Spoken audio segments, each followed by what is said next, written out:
Alright, so we're looking at Assassin's Creed 3 on the Switch. This is one of the biggest games to come to Nintendo Switch so far. And actually, this is two games. This isn't just an Assassin's Creed 3, this also has Assassin's Creed Liberation on it, so that was a nice surprise. A twofer. I've never been an Assassin's Creed fan, I'm going to say that up front. I played the first one for a bit a few years ago, and I was bored. I was just bored. So when I got this, I played Liberation first, for some reason, and I actually enjoyed it. I didn't expect to, but I did. I played 3 next, and I was bored.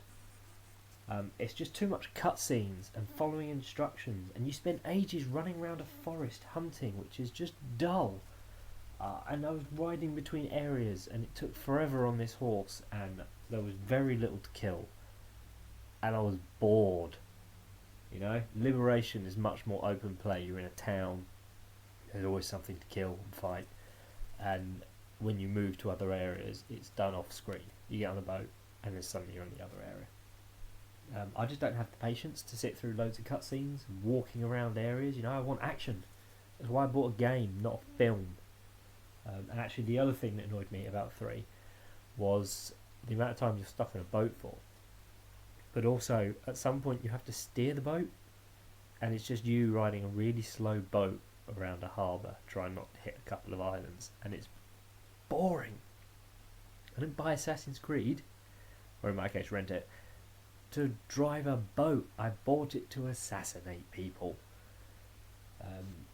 Anyway, coming down off my high horse. The controls are pretty similar to like the Batman Arkham series.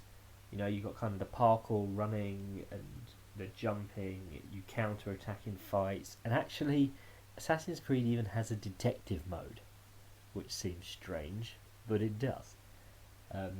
In between missions, it's fun just to start fights with soldiers.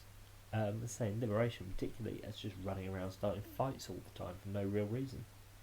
I tried to fight these ruffians down by the dock. I just kind of tackled one to the ground. He got back up, and then a soldier started fighting him, and I was like, alright then, so I just walked off and left them to it. But both games very much set out who you have to kill, and in some cases even how you have to kill them. So in Liberation, I had to kill this guy by blowing up a barrel when he was standing next to it. And to be perfectly honest, it took me loads of tries, because I had to get someone's gun off them without triggering all the other guards. I had to shoot this barrel at the right time from a distance, and then I had to go and rob him after he was dead. And that's actually the other fun thing in this game, just mugging people. I mean, in Liberation, when your notoriety gets too high, you have to pay off a judge. But after paying off the judge, you can just steal from him. And I actually made a profit. I paid him like 800, and I mugged him for 850. Beautiful! If only real life was like that. Now, being a port to the Switch, you know, the game has a couple of glitches. They're not significant, they don't make it unplayable. I only encountered 2, to be honest. So, it's pretty good, it's smooth gameplay. All in all, it's a decent port. I liked it. If you like Assassin's Creed, you're going to get it, let's be honest, you are.